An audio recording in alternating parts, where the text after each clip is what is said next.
dengan tujuan yang positive thinking. Pokoknya kita harus nolong sampai ibu dan bayinya sehat, itu intinya.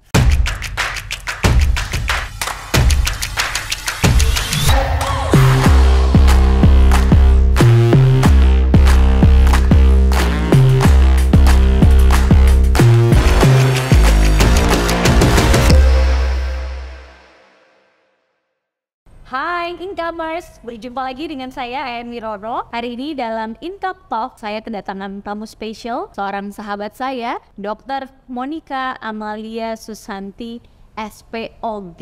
Dan beliau ini adalah seorang dokter kandungan yang sehari-harinya itu selalu membantu melahirkan ibu-ibu dan calon pemimpin bangsa di kota Palembang. Nah, hari ini saya ingin ngobrol lebih deep sebagai profesi beliau sebagai seorang dokter dan kenapa sangat energik sekali dalam menjalankan profesinya dan aktivitas sehari-harinya, karena kita sama-sama adalah member gym yang sama dan punya moto yang sama, harus selalu strong sebagai seorang perempuan. Langsung kita sapa saja Dr. Monica Amalia Susanti. Hai dok, apa kabar? Selamat sore Mbak En, apa kabar? Baik juga sore ini.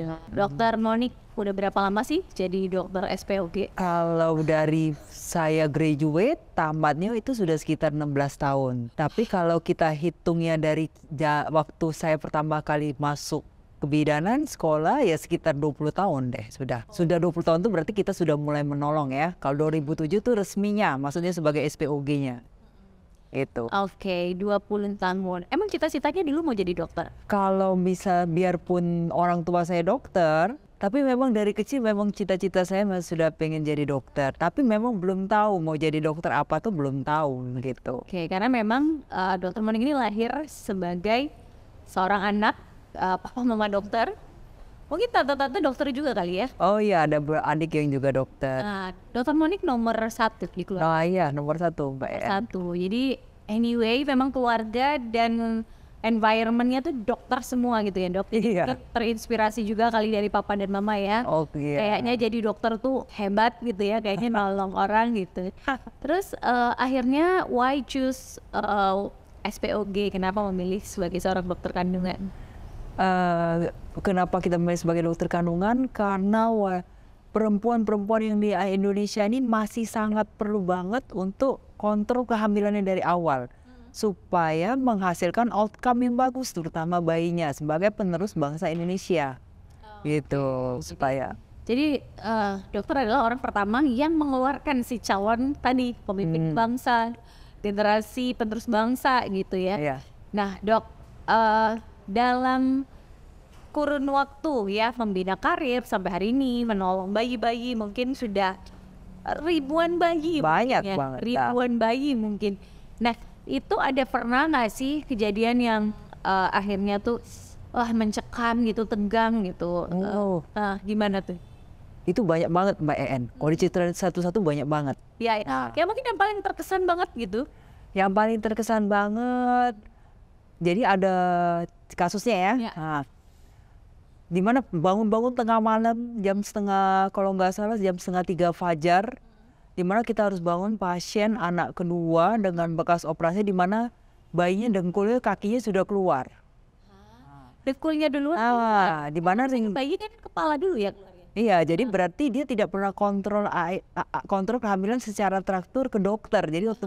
Jadi ibunya pas ditanya memang riwayat kontrol kehamilannya ke dokter tuh nggak pernah sama sekali. Jadi datang ya tiba-tiba mau beranak, di mana dia nggak tahu di mana posisi kaki bayinya tuh sudah keluar. Dan itu anak kedua, di mana anak pertamanya bekas operasi. Jadi kan otomatis kan satu, pengetahuan mengenai ANC-nya dia nggak pernah ANC, kontrol kehamilan secara teratur. Otomatis ibu tidak tahu posisi bayinya secara yang benar di dalam rahimnya kan. Kan itu menimbulkan risiko juga untuk ibunya, untuk risiko untuk bayinya, semuanya. Jadi otomatis kita sebagai dokter harus bangunkan dong otomatis mempersiapkan operasinya kan. Dimana kan kalau pasien dengan bekas operasi, berarti anak pertama operasi, yang keduanya kakinya sudah keluar duluan, berarti kan harus dilakukan tindakan operasi juga sebenarnya. Jadi pada saat saya ditelepon di rumah sakit, saya langsung menginstruksikan untuk dipersiapkan untuk operasi. Karena untuk memanggil tim kamar operasi kan lama, ya kan? Manggil dokter anestesi. Jadi juga kita bekerja harus ada tim. Teamwork namanya, harus ada dokter anaknya, harus ada dokter anestesinya, kemudian harus ada perawat-perawat di kamar operasi yang membantu kita, ya kan? Jadi sudah disiapkan operasi, makin lama selain kakinya keluar, dengkulnya yang keluar. Jadi gimana caranya, kan itu dia udah keluar, itu berarti dioperasi dari sesar gitu? Karena yang pertama kali dilaporkan memang kakinya duluan, tapak kakinya aja keluar. Tapi kan mungkin karena ibunya makin lama makin ngeden, dan kita juga menunggu tim Complete. locknya, makin lama dengkulnya yang keluar. Otomatis kan memang tidak bisa, tapi yang pasti kita persiapan dulu untuk kamar operasinya. Nah, pada saat saya datang, kebetulan dengkulnya satu sudah keluar. Ya, dan kalau dilihat dari kita periksa perut ibunya, bayinya gede lagi. Dengan yang paling ngeri adalah karena anak pertamanya bekas operasi. Kalau anak pertama operasi, yang kedua bekas operasi dengan anak sungsang, sebenarnya harus operasi ulang karena risikonya besar, ya kan? Nah, akhirnya saya cuma nasihat sama ibunya satu, Bu, ini kaki sudah keluar, dan kita kan nolong juga stres kan, bukannya nggak stres, karena posisi sungsang, ya kan? Dengkul lagi satu yang keluar, satu kakinya belum keluar, dengkulnya keluar, makin lama makan ngeden, dengkulnya keluar. Saya cuma nasihat sama ibunya satu, karena pada bekas sungsang otomatis kami tidak bisa bantu dorong bidannya kan dari sini. Jadi saya cuma bilang sama ibu, Bu, ibu harus ngeden, tidak mungkin lagi dioperasi yang gini. Ibu harus ngeden sekuatnya, harus lahir dengan tenaga ibu sendiri. Jadi akhirnya lahir normal? Akhirnya lahir normal. Oh my God. Iya. Karena otomatis dokternya sudah deg-degan, karena yang tanggung jawab saya kan, ya kan? Nah, resikonya kan Juga udah sesar. takut robek, jarak dekat pula, jarak 2 tahun. Mana kaki sudah keluar, sungsang pula, di mana resikonya gede. Karena resiko yang paling ditakutkan kalau melahirkan sungsang, itu nama istilahnya after coming head, ANH. Jadi istilahnya kita takutnya badan bayi semua sudah lahir, tapi kepalanya nggak bisa lahir. Nah, di mana kepala itu harus lahir lebih kurang waktu 5-9 menit. Kalau lebih dari itu, anaknya otomatis bisa meninggal. Jadi akhirnya lahirlah itu normal. Nah, lahirlah normal. Di mana kan ibu itu kan dengan bekas operasi, berarti kan jatuhnya seperti melahirkan anak pertama, benar nggak Mbak En? Karena anak pertamanya kan bekas operasi, otomatis kan dia tidak pernah melahirkan secara normal yang bukan lengkap kan jatuhnya. Jadi ya saya nasihatnya sebenarnya, Bu, harus pintar ngeden, harus melahirkan sekuat-kuatnya sampai kepala bayinya lahir. Jangan sampai stop, sudah leher, kepalanya belum lahir, kan ngeri, harus bertarik-tarik ya.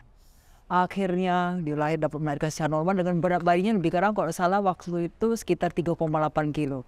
Aduh, dia itu kalau pasti anamnesa ada riwayat kontrol kehamilan nggak, ke dokter nggak pernah sama sekali. Karena dia pasien baru saya. Pas datang tuh memang benar-benar baru, kaki sudah tapak kaki dulu keluar. Pas saya datang, dengkul sudah keluar, nggak mungkin lagi dimasukin kan. Oh my God, jadi itu loh ya perjuangan seorang ibu. Iya. Jadi kita nggak bisa predik, saya maunya sesar, saya maunya normal. Ya dalam perjalanan itu bisa saja semua rencana itu akhirnya berubah sesuai dengan keadaan dan situasi. Dan anyway, aku pernah ngelahirin sama Dokter Monik anakku kedua, Xavier. Itu waktu itu udah tahu ya kayaknya berat babynya tuh gemuk, tapi nggak seperkiraan segemuk waktu dia keluar ya dok ya. Mungkin around kayak 3 point something gitu kan. Dan waktu itu posisi apa dok, bahunya itu kayaknya tuh ada nyangkut ya, kelihatannya nyangkut. Tapi Dokter Monik meyakinkan saya pasti bisa normal gitu. Jadi saya waktu itu diinduksi, terus jam 4 diinduksi, jam 8 malam itu keluar, dan babynya tuh 4,7 kilogram. Ya, jadi keluar si Xavier tuh gendut banget ya dok ya. Jumbo kayak bayi 2 bulan. Dan aku pun waktu itu gak yakin gitu bisa normal. Satu keluarga udah ngomong udahlah sesar aja. Ya, tapi Dokter Monik meyakinkan untuk aku bisa normal. Tapi nah ini bicara normal dan sesar menurut dokter. Gimana pendapat dokter sebagai seorang dokter dan sebagai seorang perempuan? Kan katanya kan kalau nggak lahiran normal bukan ibu yang sesungguhnya gitu. What do you think in your perspective? Kan persalinannya ada 2, satu normal, satu persalinan dengan sesar. Tapi memang setiap ibu tuh mempunyai hak untuk memilih persalinannya, baik normal atau sesar. Karena kan satu lagi persalinan normal, memang ada mitos mengatakan bahwa dengan persalinan normal dia menjadi ibu yang sesungguhnya. Ya, berjuang. Berjuang. Di mana ya memang dokter otomatis kalau dia kontrol hamilnya secara teratur, di mana kondisi ibu, faktor ibu, bayi dan jalan lahirnya semua normal, otomatis kan dokter menyarankan untuk lahir secara normal. Kalau di mana kondisi bayinya tidak terlalu gede dan semua, apalagi especially anak pertama. Karena intinya cuma di anak pertama. Kalau pertama normal, biasanya kemungkinan anak kedua dan ketiga jauh lebih bisa normal. Dengan syarat posisi kepala di bawah. Nah, tapi balik lagi ke ibunya. Kalau ibunya takut dia membeli sesar, ya hak dia. Ya kan? Nah, kalau persalinan normal ya banyak untung ruginya juga. Semua tuh banyak, ada manfaatnya, ada kerugiannya juga. Semua efeknya ada semua. Ada plus minus. Plus adanya plus minusnya. Dan mungkin in my perspektif juga, lu mau lahiran normal, lu mau lahiran sesar, semuanya butuh perjuangan dan mempertaruhkan nyawa. Iya. Jadi menurut saya, mau sesar, mau normal, you are true mother. Gimana mengandung selama 9 bulan. Terus kemudian melahirkan dengan penuh perjuangan, sesar menurut aku jauh lebih menyeramkan. Iya, Ya kan, karena dibedel, dijahit, terus habis itu juga sakit banget. Ya which is juga normal tuh. Aku kalau ngebayanginnya ya udahlah ya, terima kasih. Iya. Thank you. Oke, Dok. Jadi ini mungkin agak melenceng sedikit ya. Jadi tadi kayak mungkin pengalaman lah yang tidak terlupakan tadi udah baby yang akhirnya kakinya keluar, terus sampai akhirnya mau sesar, akhirnya jadi normal gitu kan. Terus kemudian apa sih yang sebenarnya menjadi trigger dokter untuk ya menjadi SPOG dokter itu kan nggak enak ya, siang malam tunggu panggilan. Ya, jadi istilah selain simatupang jadi wanita panggilan. Iya, siang malam tunggu panggilan. Apa yang memacu dokter selalu semangat ya? Saya kan tahu dokter kan nggak hanya sesar yang dilayani, tapi juga normal, bahkan bisa tengah malam, bahkan bisa subuh sekali fajar gitu kan. Tadi kan ya itu melahirkan generasi bangsa yang membuat dokter selalu siap, ready kapanpun gitu. Nah, yang penting kalau kita, yang pasti kan risiko kita sebagai seorang dokter kandungan, wanita panggilan, siang malam tunggu panggilan, otomatis yang memerlukan bantuan kita, otomatis kan kita harus menikmati kita sebagai seorang dokter kandungan ya kan. Dengan tujuan yang positive thinking, pokoknya kita harus nolong sampai ibu dan bayinya sehat, itu intinya. Selamat. Dengan kita positive thinking, menikmati, dan jangan lupa berdoa bahwa semuanya itu akan berjalan dengan lancar. Oke, tipsnya biar dokter kan suka tengah malam keluar kan, ada subuh hari juga tiba-tiba ada yang mau lahir. Biar selalu fit, sehat, itu gimana sih seorang dokter Monica Amalia Susanti ya, agar dokter-dokter yang lain mungkin juga sehat, semangat, cantik terus gitu kan? Apa tipsnya dari dokter? Yang penting, yang pertama kali kita harus selalu positive thinking dan menghadapi segala sesuatu. Yang kedua, kita harus mempunyai disiplin dan konsisten. Kemudian kita yang satu lagi, kita harus makan yang bergizi seperti yang diajarkan ke anak-anak, 4 sehat, makan 4 sehat 5 sempurna. Dan satu lagi yang paling penting, makin berumur usia kita, bahwa kita tetap harus berolahraga. Gitu. Makanya dokter Monik ini nge-gym every day ya, no off ya.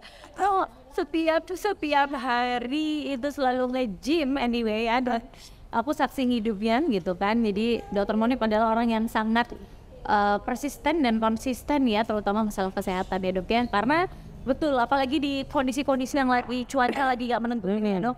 Ini banyak banget tim aku yang sakit kepala, yang akhirnya meler, akhirnya timbang, itu enggak. Tapi alhamdulillah kita masih sehat ya dok. Mungkin karena core dan daya tahan tubuh itu meningkat. Kita relasi ya dok ya. Nah, kalau bagi ibu-ibu hamil, tipsnya nih untuk dari dokter, gimana mereka juga tetap cantik dan bisa olahraga? Jadi olahraga ini seperti apa kalau tadi ibu-ibu hamil? Selama kondisi kehamilannya tidak ada dalam keadaan sehat, tidak ada misalnya dalam arti posisi semua dan plasentanya dalam keadaan normal, biasanya kan kadang-kadang 5 bulan ke atas bisa disuruh olahraga, kadang-kadang olahraga khusus ibu hamil atau yoga hamil. Tapi memang sebenarnya yang paling penting tiap hari juga mereka juga bisa olahraga di rumah, tidak harus ke tempat olahraga kan. Dengan jalan kaki, yang penting nafasnya panjang, dengan tarik exhale dan inhale secara panjang. dengan diharapkan mudah-mudahan bisa melahirkan secara normal. Yang penting nafasnya juga harus kuat. Oke, jadi walaupun hamil juga no mager-mager. Iya. Tetap harus fit, tetap harus olahraga. Angkat barbel pun boleh. Boleh. Panjang itu terukur. Ah. Mungkin size-nya juga bisa dipertimbangkan. Dok, ini kaitannya sama properti. Ini kan Bu Dokter dan husband ini kan one of income realty loyal customer gitu ya, loyal client. Dokter kan hobi investasi selain mungkin ada stok saham ada di properti gitu. Why you and husband memilih properti, Dok? Jadi gini, bahwa memang kami berdua suami istri dokter, tapi tetap tujuan utama intinya memang di dokter, bahwa kita harus konsisten dengan apa yang kerja kita yang utama adalah dokter. Nah di samping itu memang kita boleh seperti yang properti menjalankan, dengan properti menjalankan kan kita artinya juga memberikan lapangan pekerjaan untuk orang lain kan, dan juga memberikan pemasukan untuk kita juga. Nah tapi intinya kita tidak boleh meninggalkan yang utama, yaitu sebagai dokter untuk menolong orang lain. Sambil sejalan dengan itu kita menjalankan properti, itu aja. Jadi core-nya tetap sebagai seorang dokter, Ya, nolong, namun juga meleverage itu bisa dengan properti ya. Misalnya kan disewakan, dibuka tempat usaha. which is itu juga menyerap tenaga kerja gitu ya, Dok ya. Wow, luar biasa mulia sekali seorang dokter Monica Amalia Susanti.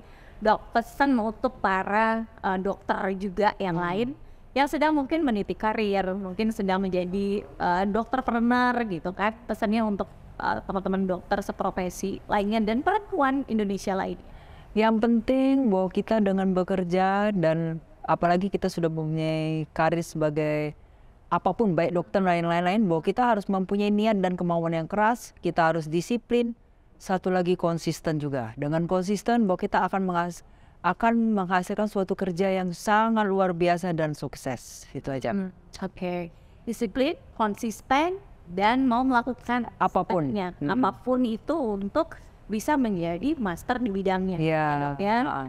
Oke, terima kasih banyak. Semoga menginspirasi untuk para dokter SPOG, calon dokter SPOG, dan dokter-dokter apapun, dan para pebisnis juga. Nah, nanti kira-kira mau dapat ilmu dari dokter apa lagi nih? Nanti komen di kolom komentar agar bisa kita undang narasumber berikutnya.